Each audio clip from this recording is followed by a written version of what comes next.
ছাত্র জনতার গণঅভ্যুত্থানে দ্বিতীয়বার দেশ স্বাধীনের দাবি করা হলেও এখনও স্বস্তি আসেনি। শ্রমিক অসন্তোষ সহ বিভিন্নভাবে আওয়ামী লীগের লোকজনকে দিয়ে ভারতে বসে শেখ হাসিনা বিশৃঙ্খলা সৃষ্টির চেষ্টা করছে বলে মন্তব্য করে তাকে দেশে ফিরিয়ে এনে শাস্তি নিশ্চিতের দাবি জানিয়েছেন বিএনপি নেতারা।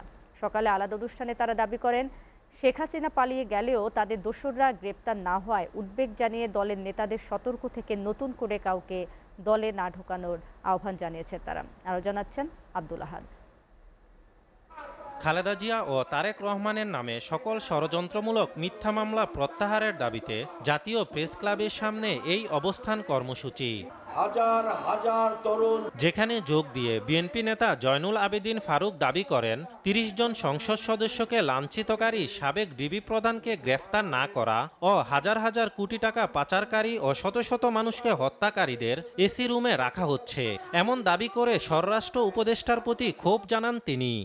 বাংলাদেশের সকল প্রতিষ্ঠান ধ্বংস করে দেওয়ার জন্য শেখ হাসিনাকে সব সময় সহযোগিতা দিয়েছে, তারাও এখন জেলে। বাংলাদেশের রুহুল কবির রিজভী আহমদ মাটিতে শুয়ে থাকছিল জেলখানায়, আর এখন সালমানে প্রমাণ নাকি তার রুমের মধ্যে এসি লাগাইছে।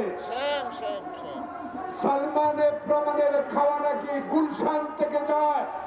এদিকে বিএনপির ভারপ্রাপ্ত চেয়ারম্যান তারেক রহমানের নির্দেশে বৈষম্য বিরোধী ছাত্র আন্দোলনে নিহতদের পরিবারকে আর্থিক সহায়তা ও আলোচনা সভার আয়োজন করে জিয়া প্রজন্ম দল।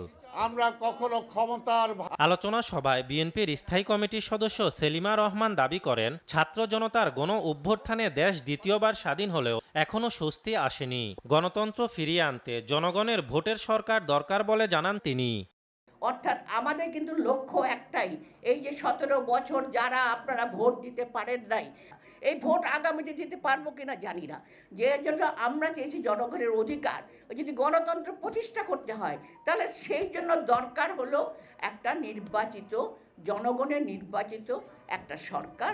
ছাত্র জনতার আন্দোলনের পেছন থেকে বিএনপির প্রথম সারির নেতারা সাহস জাগিয়েছে, তাই তাদের প্রতি অসম্মানজনক বক্তব্য না দিতে ছাত্রদের প্রতি আহ্বান জানান বিএনপির এই নেতা।